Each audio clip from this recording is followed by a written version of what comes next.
తాకట్లో ఉన్న మీ బంగారాన్ని విడిపించి ఆ రోజు ఆన్లైన్ ధరకే మేము కొంటాం. Sharma gold company. నమస్తే, welcome to iDream media. So జనరల్గా క్యాన్సర్ అనేది చాలా మందిని భయపెడుతూ ఉన్న సమస్య. ఈ మధ్యకాలంలో క్యాన్సర్ కేసెస్లు అయితే చాలానే పెరిగిపోయాయి. అసలు ఏంటి క్యాన్సర్, ఎందుకు వస్తుంది, రావడానికి ప్రధానమైన కారణం ఏంటి, రాకుండా జాగ్రత్తలు ఏమైనా ఉన్నాయా, వస్తే ఎలా తగ్గించుకోవచ్చు, వివరాలు తెలుసుకుందాం. మనతో పాటు ఉన్నారు ప్రముఖ vegetable therapist and sun spiritual society founder Vikramaditya Guruji గారు. గురూజీ నమస్తే అండి. సూర్యోస్మి తల్లి. గురూజీ, క్యాన్సర్ అండి, చాలామంది భయపడిపోతూ ఉన్నారు క్యాన్సర్ వస్తుందేమో అని. అంటే చాలా కేసులు పెరుగుతున్నాయి కాబట్టి ఏంటి క్యాన్సర్, అసలు ఎందుకు వస్తుంది? అంటే ఇప్పుడు మీరు దాన్ని ఎలా చెప్పగలుగుతున్నారు, క్యాన్సర్ ఎలా గుర్తించగలుగుతున్నాం, ఎలా మాట్లాడగలం? అంటే ఇప్పుడు డయాబెటీస్ ఉందమ్మా, షుగర్ వ్యాధి, దాన్ని మనం ఏదో టెస్ట్ చేస్తే దానికి ఏదో రీడింగ్స్ చెప్పబడింది. షుగర్లో రకాలు, 2 రకాల గురించి మాట్లాడతారు కదా, అంతేనా? అంతే. ఇది షుగరు టైప్ 1 టైప్ 2. అలాగే మనం లివర్కి సంబంధించిన ఇష్యూస్ గురించి మాట్లాడుకుంటే ఫ్యాటీ లివర్ సిరోసిస్, ఇలా అంటే మ్యాక్సిమం 2-3 ఉంటాయి. కానీ ఇక్కడ క్యాన్సర్ అనగానే మనకి ఎన్ని రకాలు ఉంటాయి? ఎన్నో రకాలు ఉన్నాయి. ప్రతి organ, throat cancer, lung cancer, ఊపిరితిత్తుల క్యాన్సర్, లేకపోతే pancreatic cancer, colon cancer, cervical cancer, చాలా ఉన్నాయి. ఇన్ని రకాలు ఎందుకు ఉన్నాయి? పదం ఒకటే, క్యాన్సర్ అనే పదం ఒకటే. ఆర్గానిక్ కూడా అవకాశం. షుగర్ అనేది ప్యాంక్రియాస్కి సంబంధించినటువంటి వ్యాధి. లేకపోతే లివర్కి సంబంధించి మనం మాట్లాడుకుంటే LDL HDL గురించి మాట్లాడతాం, అది లివర్కి సంబంధించి. కానీ క్యాన్సర్ అనగానే ఇన్ని రకాలు ఎందుకు వస్తున్నాయంటే, అంటే ప్రతి మనిషి శరీరంలో కూడా, ఇప్పుడు మీ దగ్గర కూడా క్యాన్సర్ ఉంది, నా దగ్గర కూడా క్యాన్సర్ ఉంది. ఈ క్యాన్సర్ అనేది అందరి దాంట్లోనూ కూడా ఆ సెల్స్ ఉంటాయి. మన జీవన విధానంలో మనం మితిమీరి ఏదైనా చేస్తూ ఉంటే అది అక్కడ వృద్ధి చెందడానికి అవకాశం ఎక్కువ. స్మోక్ చేస్తే లంగ్ క్యాన్సర్ వచ్చే అవకాశం ఎక్కువగా ఉంటుంది. స్మోక్ చేయకపోయినా సరే లంగ్ క్యాన్సర్ వస్తుంది. దానికి ఏం చెప్పాలి? ఆల్కహాలిక్ అయితే లివర్ క్యాన్సర్ వస్తుంది, లివర్ పాడైపోతుంది. ఎలాంటి ఆల్కహాల్ అలవాటు లేని వాళ్ళకు కూడా లివర్ పాడైపోతుంది, క్యాన్సర్ వస్తుంది, లివర్ క్యాన్సర్ వస్తుంది. అంటే మనం ఎట్లా వెళ్ళిపోతున్నాం, ఏం చేస్తున్నాం? మరి విపరీతంగా మనకి ఫెసిలిటీస్ పెరిగినాయి, మనకు కావాల్సిన అన్ని సౌకర్యాలు అందుబాటులో ఉన్నాయి, అయినా సరే రోగాలు అదుపులో లేవు. మనం కొంచెం వెనక్కి వెళితే ఇన్ని రకాల రోగాలు లేవు, ఇన్ని రకాల మందులు లేవు, ఇన్ని రకాల ఫెసిలిటీస్ లేవు. ఉన్నదానితో సరిపెట్టుకుని హ్యాపీగా బతికేసేటవాళ్ళు. ఇప్పుడు ఈ రోజుల్లో మనం పూర్వం ఇంటి దగ్గర బయలుదేరితే ఏదైనా ఒక టీ కాఫీ తీసుకుని బయలుదేరితే, ఎవరింటికైనా వెళితే, చుట్టాలింటికి వెళితే అక్కడికి వెళ్ళిన తర్వాత వాళ్ళు టీ కాఫీ. ఇప్పుడు ఇక్కడ బయలుదేరి, ఇంటి దగ్గర బయలుదేరి వేరే వాళ్ళ ఇంటికి వెళ్ళటానికి మధ్యలో ఒక 2 సార్లు ఆగొచ్చు, 2 టీ కాఫీలు తాగొచ్చు కదా. అంటే ఇప్పుడు నేను క్యాన్సర్ రావడానికి రీజన్స్ గురించి మాట్లాడుకుంటున్నాను. టీ తాగడం ఎక్కువైంది, అది ఒక అలవాటుగా అయిపోయింది. ఇక్కడ ప్రధానంగా టీ మంచిది కదా గురూజీ? అయితే టీ మంచిది కాదు అన్నప్పుడు మరి ఇంట్లో తాగాం, వేరే వాళ్ళ చుట్టాలింటికి వెళ్తే వాళ్ళ ఇంట్లో కూడా టీ ఇచ్చారు, లిమిటెడ్గా తాగాలి. అంటే ఇక్కడ నేను చాలా అబ్జర్వేషన్స్ గురించి నేను అబ్జర్వ్ చేశాను, మాట్లాడుతాను కూడా. అంటే అక్కడ టీ బంక్లో తాగేటువంటి ప్లాస్టిక్ కప్పుల దగ్గర నుంచి వాడికి ఏ అలవాటు లేదు, టీ ఒకటే తాగుతాడు. కొంతమంది టీ, బిస్కెట్, సిగరెట్, వాడు బాగానే ఉంటాడు, ఏ అలవాటు లేదు. ఆయన పాపం పంతులు గారు రీసెంట్గా జరిగినవి, ఆయనకి ఏ అలవాటు లేదు పాపం. అతనికి ఉన్న అలవాటు టీ తాగడం ఒకటి. ప్లాస్టిక్ కవర్లలో బ్యాచిలర్గా ఉన్నప్పుడు సాంబార్లు ఇలాంటివి ప్యాక్ చేయడం, అవి పట్టుకుని వెళ్ళటం, అవే. అతను చాలా ఆరోగ్యకరంగా ఉండేవాడు, సడన్గా ప్రాబ్లం వచ్చింది. దాన్ని రీసెర్చ్ చేస్తే అతనికి తెలిసింది ఏంటంటే ఆ ప్లాస్టిక్ పార్టికల్స్ అతని క్యాన్సర్కి ప్రధానమైనటువంటి కారణం. ప్లాస్టిక్ పెద్ద మహమ్మారి. ఎందుకంటే టీ కప్లో వాడేటువంటి ఆ ప్లాస్టిక్ ఏదైతే ఉందో అది చాలా ప్రమాదం. నేను చాలామంది టీ షాప్లో తిడుతూ ఉంటాను, కప్పుల్లో ఇవ్వకుండా అయ్యా, గ్లాసులో ఏంది, గ్లాసుల్లో ఇస్తే ఎంగిలి అని చాలామంది గొడవ పెడతారు. ఏంటి ఎంగిలి? వాడు ఎలాగో నీళ్ళలో వేస్తాడు, ఎంతో కొంత క్లీన్ చేస్తాడు. అంటరానితనం అయితే మనకు లేదుగా, అవతల వాడు క్యాస్ట్తో మనకు ఫీలింగ్ లేదుగా. ప్రాణం తీసుకోవడం కన్నా మీరు హైజీనిక్గా అద్భుతంగా వెళ్ళి ఆ ప్లాస్టిక్ కప్లో టీ తాగి ఆరోగ్యాన్ని పాడు చేసుకోవడం కన్నా ఇక్కడ వచ్చిన నష్టం ఏమీ లేదు కదా. అంటే వాడు శుభ్రం చేస్తాడు. నేను దాన్ని ప్రమోట్ చేయట్లా. అంటే ఇంగిల్ గ్లాసుల్లోనే టీలు తాగండి అని అనట్లేదు. గ్లాసులో, గాజు గ్లాసులో మనకి ఈ ప్రమాదం ఉండదు. వాడు ఎలాగో పక్కన ఒక బేసిన్ పెట్టి వేడి నీళ్ళు మరుగుతూ ఉంటే దాంట్లో వేస్తూ ఉంటాడు. అవును. పూర్వం అంతా కప్పులే ఉండేవి.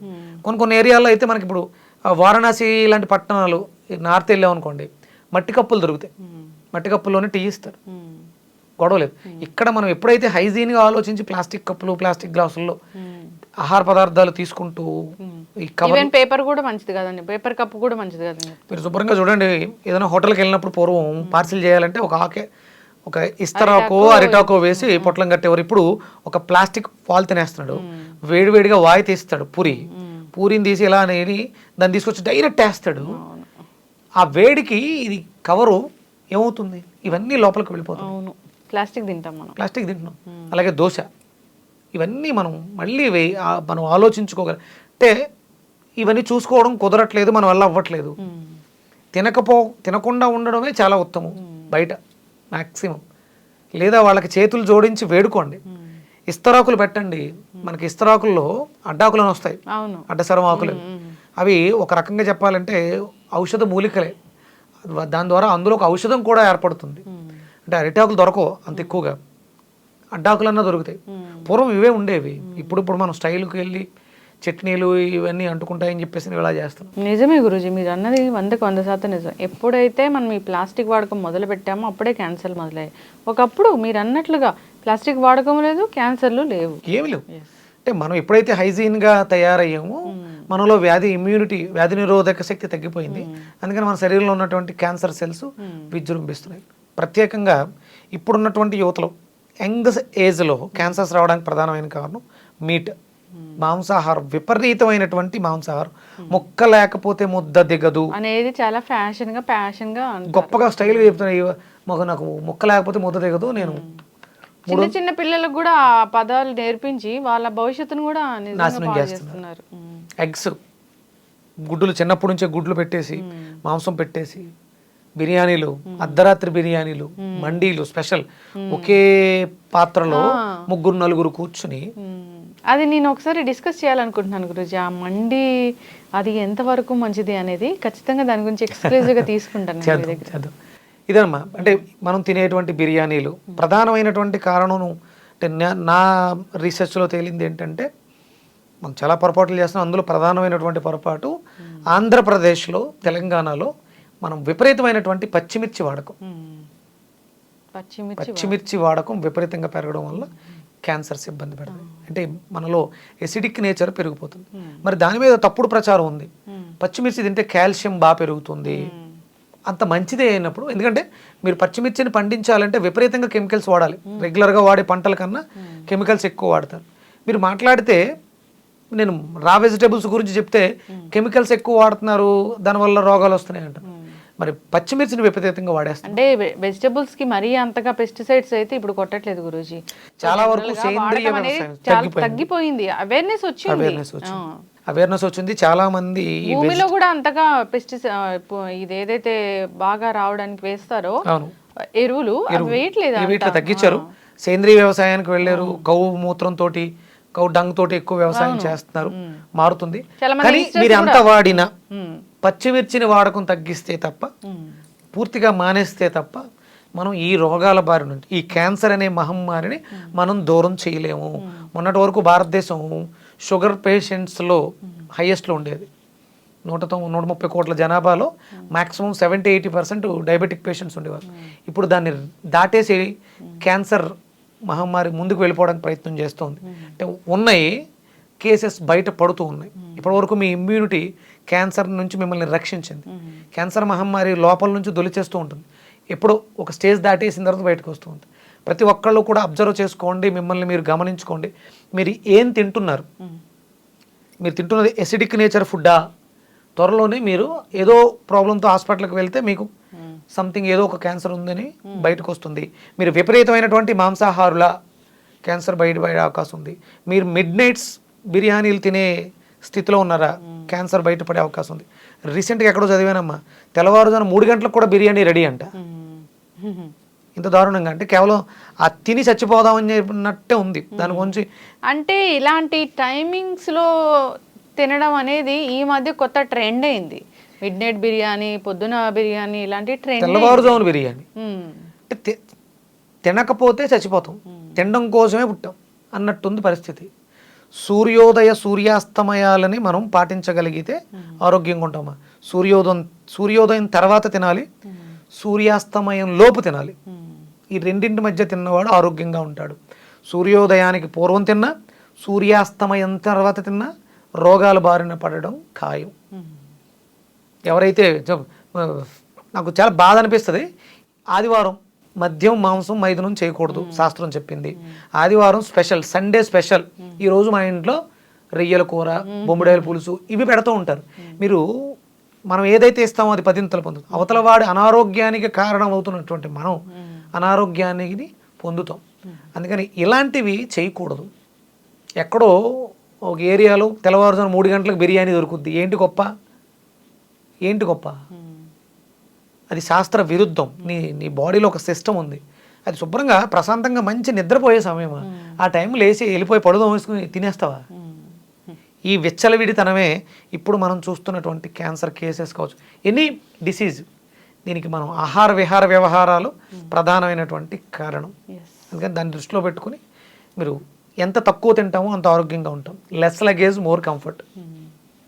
లంకణం పరమౌషధంగా పనిచేస్తుంది. అవసరం కొద్దీ తిందాం, ఆరోగ్యంగా జీవిద్దాం. ఖచ్చితంగా గురూజీ.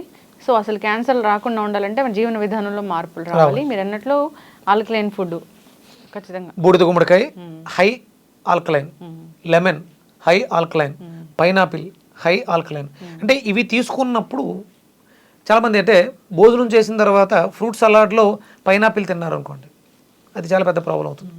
మీరు పైనాపిల్గా తీసుకోవాలి. దానికి ముందు ఒక 20 నిమిషాలు, తిన్న తర్వాత ఒక 20 నిమిషాలు ఏ ఫుడ్ కుకింగ్ ఫుడ్ ఏది తీసుకోకూడదు. రాగా తీసుకుంటే అద్భుతంగా పనిచేస్తుంది పైనాపిల్ క్యాన్సర్ నుంచి రక్షించుకోవడానికి.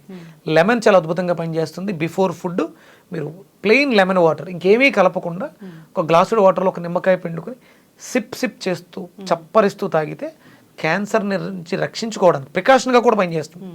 అలాగే బూడిద గుమ్మడికాయ డైజెషన్ ఇష్యూస్ నుంచి మెరుగుపరుస్తుంది.